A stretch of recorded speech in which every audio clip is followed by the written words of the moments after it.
इस कहानी की शुरुआत में हमें फ्रांस की चींटियों का सीन दिखाया जाता है, जहां हम एक लेडी बग कपल को देखते हैं जिनके बच्चे अभी अंडे से बाहर निकले थे। लेडी बग अपने बच्चों को उड़ने की ट्रेनिंग देने लगते हैं, मगर वह ठीक से उड़ नहीं पाते। एक बेबी लेडी बग नीचे गिर जाता है जिसका नाम क्रोकस होता है। एक मक्खी उस पर जोर से हंसने लगती है और वहां से चली जाती है। क्रोकस उस पर ध्यान नहीं देता और वापस उड़ने लगता है और अब वह धीरे धीरे उड़ना सीख जाता है। उन बेबी लेडी बस के पेरेंट्स उन्हें उड़ाकर घर की तरफ लेकर जाने लगते हैं, मगर रास्ते में क्रोकस पर वापस वह मक्खी हंसने लगती है। क्रोकस उसका पीछा करने लगता है, मगर वह मक्खी अपने पूरे झुंड को बुला लेती है, जिससे क्रोकस वहां से भागने लगता है। मगर वह अपनी फैमिली से बिछड़ चुका था। वह जल्दबाजी में एक चट्टान से टकराकर नीचे गिर जाता है, जिससे उसका एक पंख भी टूट जाता है और वह बेहोश हो चुका था। मक्खियां वहां आकर उसे देखती है। उन्हें लगता है कि वह खल्लास हो गया, इसीलिए वहां से उड़ जाती है। फिर हम एक कार को देखते हैं जिसमें एक कपल पिकनिक मनाने के लिए घाटियों में आए होते हैं।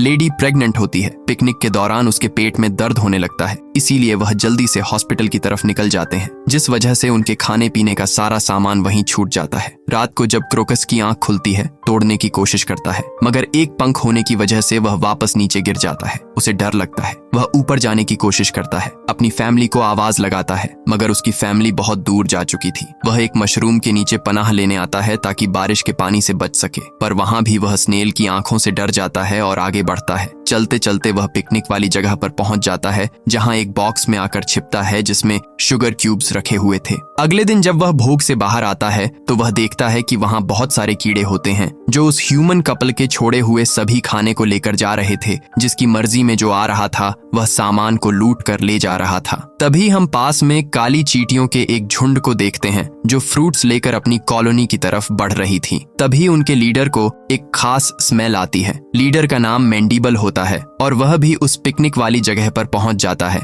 मैंडीबल को देखकर क्रोकस वापस से डिब्बे में घुसने चला जाता है। मैंडीबल उस टिन के डिब्बे में आता है जिसमें शुगर क्यूब्स रखे हुए थे। वह जब उसका एक बाइट लेता है तो इतना ज्यादा टेस्टी होता है कि वह नाचने लगता है। अब वह अपने साथियों को भी वहां पर बुला लेता है। वह अपने पुराने माल को छोड़कर वहां जाती है और अब वह सभी मिलकर उस टिन के डब्बे को लेकर बिल की तरफ बढ़ने लगती है। क्रोकस अभी भी उसी डिब्बे में छिपा होता है। चींटियां उस बॉस को लेकर लगातार आगे बढ़ती हैं, मगर एक पत्थर की बाउंड्री की वजह से वह डिब्बा नीचे गिर जाता है, जिससे बहुत सारी क्यूब बाहर बिखर जाती है और क्रोकस भी दूर गिरकर बेहोश हो जाता है। सारी चींटियां शुगर क्यूब को वापस बॉक्स में भरने लगती हैं। क्रोकस भी दूर बिना हिले पड़ा हुआ था, इसीलिए सभी चींटियां उसे देखने लगती हैं और उसे उठाने की कोशिश करती है। तभी वहां एक लजार्ड आ जाती है, जिससे सभी चींटियां डरकर क्यूब्स के पीछे छिप जाती हैं। मगर लजार्ड एक चींटी को ढूंढ लेती है, लेकिन तभी क्रोकस डिब्बे में वापस चला जाता है और आवाज करने लगता है। आवाज गूंजने की वजह से वह साउंड बहुत भयानक आ रही थी, जिससे लिजा डरकर वापस अपने बिल में चला जाता है। चींटियां क्रोकस के इस काम से खुश होती हैं। चींटियों का लीडर मैंडीबल अब क्रोकस को अपने साथ लेकर जाने का फैसला करता है। वह वापस से आगे बढ़ने लग जाते हैं। लीडर अपने एंटीना की मदद से अपने बिल की एक चींटी से कम्युनिकेट करता है, जिससे उन्हें आगे का रास्ता पता चल जाता है। चींटियां वापस से अपना सफर शुरू करती हैं। तभी लाल चींटियों का झुंड भी उन्हें बॉस को ले जाते हुए देख लेता है। रेडिएंट्स का लीडर अपने साथियों के साथ उनका रास्ता रोक लेता है। वह एक डॉन की तरह चिल्ला रहा था। उस लीडर का नाम बुटोर होता है। ये देखकर मैंडीबल बॉस में से एक शुगर की उसको उन्हें दे देता है और कहता है कि यह लो अपना हफ्ता और आगे से हट जाओ। अब वह वापस अपना सफर शुरू कर देते हैं, मगर लाल चींटियां और उनका बॉस बूट और इससे गुस्सा होता है क्योंकि वह सारी शुगर क्यूज को हासिल करना चाहते थे। वह काली चींटियों का पीछा करने लग जाते हैं। क्रोकस भी उन्हें आते हुए देख लेता है, इसीलिए वह लीडर मैंडीबल को इस बारे में बताता है। मैंडीबल अपने साथियों को जल्दी से आगे चलने को कहता है। वह बड़ी चालाकी से बॉस को स्लाइड करवाते हुए नीचे लेकर जाने लगते हैं। वह नदी में पहुंचकर आगे बढ़ने लगते हैं। ये देखकर रेड डेंट का लीडर भी अपने साथियों के साथ वहां पड़ी एक सोडा केन में सवार हो जाता है और उसे लुढ़काकर तेजी से नीचे लेकर जाने लगता है, जिससे वह भी नदी में पहुंच जाते हैं और ब्लैक एंड्स का पीछा करने लगते हैं। वो उन्हें गिराने के लिए अपनी केन से उन्हें हिट करते हैं, जिससे उनके बॉस का बैलेंस बिगड़ जाता है। क्रोकस नीचे पानी में गिर जाता है, जिससे उसे इकोस प्रजाति की मछली खाने की कोशिश करती है, जिन्हें पिक्रेल नाम से भी जाना जाता है। पिक्रेल क्रोकस को खाने वाली थी। तभी मैंडीबल बड़ी चालाकी से एक चैन बनाकर क्रोकस को पकड़कर ऊपर ले आता है, जिससे क्रोकस की जान बच जाती है। मगर तभी वह देखते हैं कि आगे बहुत बड़ा झरना है, इसीलिए वह सभी बॉक्स में छिप जाते हैं। उनके पीछे पीछे रेड डेड्स और पिक्रेल फिश भी झरने से नीचे गिर जाती है। केन में पानी भराने की वजह से वह सोडा केन नीचे जमीन पर धंस जाती है, जिससे चींटियों को अपनी जान बचाकर बाहर निकलना पड़ता है।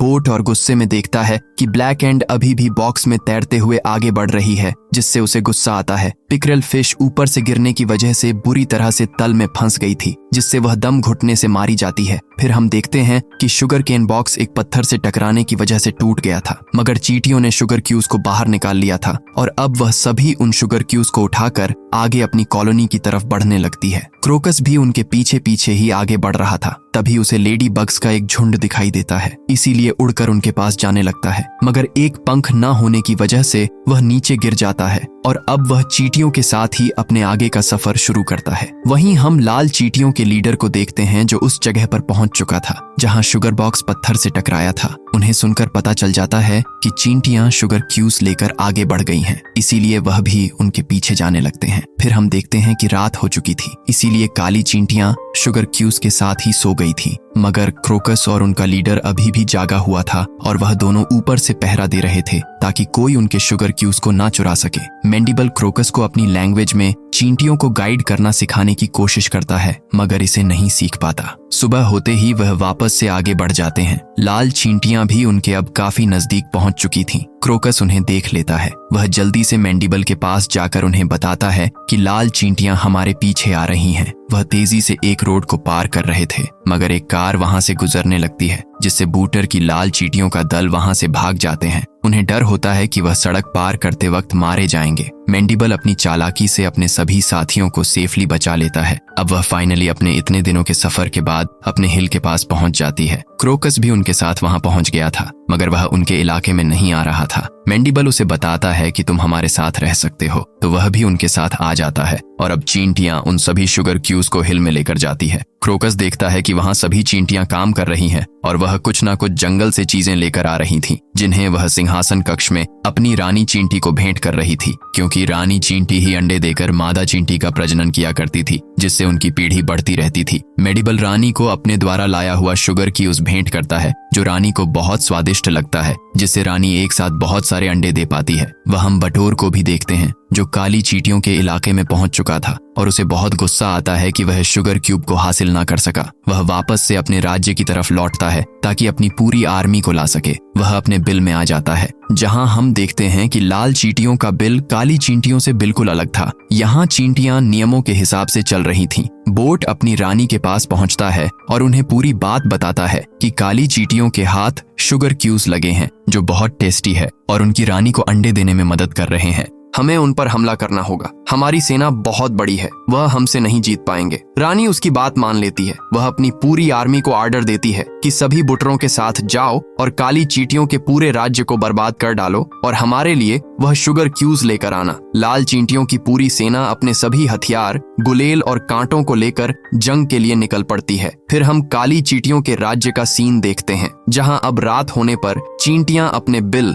यानी महल के गेट को एक बड़े पत्थर से बंद कर लेती है। क्रोकस भी बाकी चींटियों के साथ सोया हुआ था। वह सपने में लेडी बग को देखता है, जो उसे रास्ते में दिखाई दी थी। क्रोकस ने उस लेडी बग के साथ अपना परिवार शुरू कर लिया था और उसके 3 बच्चे भी थे। उसकी लाइफ अब बहुत अच्छी थी, मगर तभी उसकी आंख खुल जाती है। वह एल के ऊपर आकर अपने पंखों को चेक करता है। उसका टूटा हुआ पंख वापस ग्रो कर रहा था, मगर वह बहुत छोटा था, इसलिए उड़ नहीं पाता। मैंडिबल भी चुपके से उसे देख रहा था, पर वह कुछ नहीं कर सकता। फिर हम देखते हैं कि अब सुबह हो चुकी थी। सभी चींटियां सोई हुई थीं। तभी उन्हें अजीब सी आवाजें सुनाई देती हैं। वह बाहर आकर देखती है कि लाल चींटियों की पूरी सेना उन पर हमला करने के लिए आ रही है। काली चींटियां काफी परेशान हो जाती हैं। लाल चींटियों ने उन्हें चारों तरफ से घेर लिया था। लाल चींटियां गुलेल की मदद से काली चींटियों के महल पर हमला करने लगती हैं, जिससे उनके महल में छेद होने लगते हैं। चींटियां उन पर टूथपिक से भी हमला करती हैं, जिससे ऐसा लग रहा था मानो किसी सेना ने दुश्मन राज्य पर हमला कर दिया हो। वह टूथपिक गैरों की तरह चींटियों पर गिरते हैं, मगर किसी को कुछ नहीं होता। और अब काली चींटियां भी लाल चींटियों को महल पर आने से रोकने के लिए उन पर चीजें गिराने लगती हैं। साथ ही वह एस्प्रिन की गोलियों को अपने महल के चारों तरफ डाल देती है, जो पानी में मिलने की वजह से महल के चारों ओर एस्प्रिन फॉर्म बन जाती है, जिससे लाल चींटियां उनके महल पर नहीं आ पाती। क्रोकस भी मेंडिबल के साथ लाल चींटियों पर हमला करने की प्लानिंग करता है, जिसके लिए वह स्टोर रूम में जाते हैं, जहां चींटियों ने अपने सभी सामान स्टोर करके रखे हुए थे। वहां मौजूद गार्ड उन्हें एक माचिस और कुछ लॉकेट लाकर देता है, जिन्हों अपने महल के ऊपर लगा देती है, मगर उन्हें पटाखे चलाना नहीं आता। मेंडिबल माचिस को खोलता है तो उसमें सिर्फ एक मैच स्टिक होती है। मेंडिबल देखता है कि माचिस के पीछे उसे चलाने के इंस्ट्रक्शन लिखे हुए हैं। वह माचिस की तीली को उठाकर उसे माचिस के ऊपर वाले भाग से घिसता है, जिससे वह तीली जल जाती है और वह उसे एक रॉकेट को जला देता है। वह रॉकेट उड़ता हुआ आसमान में जाता है और नीचे लाल चींटियों पर आकर गिरता है। रॉकेट के ब्लास्ट होने की वजह से कई चींटियां मारी जाती हैं। तभी वह माचिस की तीली भी बुझ जाती है और अब उनके पास और कोई मैच स्टिक नहीं थी। बुटोर को उन पर बहुत गुस्सा आता है और अब उसके साथी एक पाइकॉन से काली चींटियों के मेन डोर को तोड़ने की कोशिश करने लग जाते हैं। साथ ही वह लगातार गुलेल से भी उन पर हमला कर रहे थे। काली चींटियों को समझ नहीं आता कि वह अब अपनी जान कैसे बचाएंगे। क्रोकस माचिस के पास जाता है और जब वह उसे ध्यान से देखता है तो उसे याद आता है कि उस पिकनिक वाली जगह पर एक ऐसी माचिस पड़ी हुई थी। इसीलिए वह सभी को इस बारे में बताता है कि मैं माचिस लेकर आ सकता हूँ, अब मुझे यहाँ से निकलना होगा। मेंडिबल अपने साथियों से कहकर एक नोट का प्लेन बनवाता है, जिस पर क्रोकस बैठ जाता है। सभी चींटियां उस प्लेन को टेक ऑफ करवा देती हैं। वह पेपर का प्लेन उड़ता हुआ वहां से दूर जाने लगता है। क्रोकस के भी अब विंग्स आ गए थे, इसीलिए उड़कर आगे बढ़ने लगता है। लाल चींटियां उसे रोकने की कोशिश करती हैं, पर उसे रोक नहीं पाती। क्रो का सब लगातार जंगलों से आगे बढ़ता रहता है। काफी घंटों के सफर के बाद वह उस पिकनिक वाली जगह पर पहुंच जाता है जहां माचिस रखी हुई थी। वह उसे उठाकर उड़ने की कोशिश करता है, पर उसका एक विंग अभी भी पूरी तरह से बड़ा नहीं हुआ था, इसीलिए वह नहीं उड़ पाता। तभी वहां एक स्पाइडर आने लगती है, इसीलिए क्रोकस वहां छिप जाता है। वह स्पाइडर उस माचिस को उठाकर वहां से लेकर जाने लगती है। क्रोकस भी उसका पीछा करता है। स्पाइडर को पता नहीं चलता कि कोई उसका पीछा कर रहा है। वह एक स्वेज पाइप से होती हुई कीचड़ से भरी हुई जगह में आ जाती है, जहां उसने एक डोल हाउस को अपना घर बनाया हुआ था। वह उस माचिस को अपने घर में ले जाने लगती है। उसे ऐसा लगता है जैसे कोई उसे देख रहा हो, पर क्रोकस छिप गया था, इसीलिए उसे कोई दिखाई नहीं देता और वह माचिस को लेकर अपने घर में चला जाता है। क्रोकस उड़कर उसके घर के बाहर पहुंचता है और अंदर चला जाता है। तभी हम देखते हैं कि पानी में एक मेंढक होता है जो उन्हें देख रहा था। क्रोकस सीढ़ियों से ऊपर जाता है, जहां वह देखता है कि वह मकड़ी माचिस की तीलियों से एक जाल बना रही है। तभी वह मेंढक क्रोकस को खाने के लिए उसे अपनी जीभ से पकड़ लेता है। मकड़ी भी यह देख लेती है। क्रोकस खुद को बचाने की पूरी कोशिश करता है, खिड़की से खुद को पकड़ लेता है, जिससे वह पूरा डोल हाउस ही उस मेंढक के ऊपर गिर जाता है और वह मेंढक मारा जाता है। क्रोकस भी बेहोश हो चुका था। उसे वापस से उस लेडी बग्स के सपने आने लगते हैं, जिसमें वह अपनी फैमिली को देखता है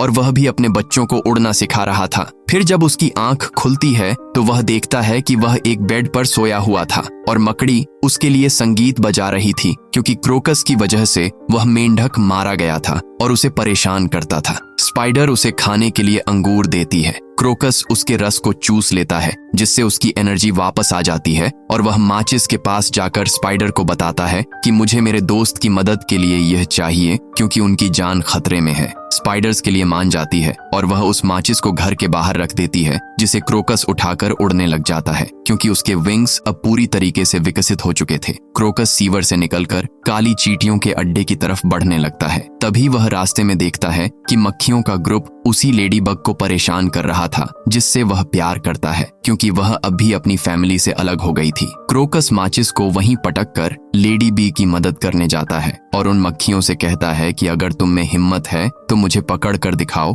वह मक्खियां उसके पीछे पड़ जाती हैं। क्रोकस उन मक्खियों को रोड की तरफ लेकर जाने लगता है, जिसे जब वहां से कार गुजरती है तो क्रोकस कार के सामने से हट जाता है, मगर वह मक्खियां नहीं हट पाती और वह कार से टकराकर घायल हो जाती है। क्रोकस उनका मजाक उड़ाकर वहां से निकल जाता है। वह वापस उस लेडी बग्स के पास आता है। वह दोनों एक दूसरे को पसंद करने लगे थे। वह उससे वादा करता है कि मैं जल्दी लौट कर आऊंगा, मुझे मेरे दोस्त की मदद करने जाना है, पर वह लेडी बग्स भी उसके पीछे आती है। क्रोकस माचिस को उठा लेता है और लेडी बग से कहता है कि वहां खतरा है, इसीलिए तुम यहीं रहो, और वह माचिस को लेकर उड़ान भरता है। वहीं हम काली चींटियों के बिल को देखते हैं, जिन पर लाल चींटियां अभी भी हमला कर रही थीं और उनका बिल अब बहुत कमजोर हो चुका था। वह धीरे धीरे टूटने लग गया था। मैंडिबल क्रोकस की आस में बैठा हुआ था कि वह उनकी मदद करने जरूर आएगा। तभी उसे क्रोकस की वही सुनाई देती है और वह सभी खुश होते हैं। क्रोकस उस माचिस को बिल के ऊपर ले आता है और मैंडिबल के पास आकर कहता है कि अब मैं बहुत सारी मैचिस स्टिक ले आया हूँ। अब हम बुटोर और उसकी सेना को अच्छा सबक सिखा सकते हैं। मैंडिबल और उसके सभी साथी माचिस की तीलियां जला लेते हैं और उनसे सभी रॉकेट्स में भी आग लगा देते हैं। इससे सभी लाल चींटियां डरने लग जाती हैं। वो रॉकेट फायर होकर आसमान में उड़ते हैं और वापस नीचे लाल चींटियों पर गिरने लगते हैं, जिससे बहुत सारी चींटियां मरने लग जाती हैं। लाल चींटियों की पूरी सेना अब वहां से भागने लग जाती है। चारों तरफ आग लग रही थी। बोट और अपनी सेना को भागता देखकर परेशान होता है, पर अब वह कुछ नहीं कर सकता था, इसीलिए वह भी भाग जाता है। अब जंगल में आग लग चुकी थी, इसीलिए वहां एक फायर रेस्क्यू प्लेन आ जाता है और उस पूरी आग पर पानी डालकर उसे बुझा देता है, जिससे उन चींटियों का घर भी पूरी तरीके से बर्बाद हो जाता है। पर वह सब जिंदा बच गई थी और वह सभी चींटियां गड्ढे से निकलकर बाहर आने लग जाती हैं। सभी चींटियां अपने घर को बर्बाद होता देख बहुत दुखी होती हैं। क्रोकस भी दुखी था। फिर हम कुछ दिनों के बाद का सीन देखते हैं। क्रोकस सब लेडी बग के साथ रहने लग गया था और उनके 5 बच्चे हो चुके थे। वह उन सभी को ना सिखा रहे थे, साथ ही वह अब बहुत खुश थे। वहीं हम काली चींटियों के इलाके को देखते हैं, जो अब अपने किले को वापस से बनाने लग गई थी। क्रोकस मैंडिबल से मिलने आता है और वह भी अपने घर को बनते हुए देख रहा था और इसी के साथ मूवी खत्म हो जाती है। अगर आपको वीडियो अच्छी लगी हो तो वीडियो को लाइक करना और चैनल को सब्सक्राइब करना मत भूलना।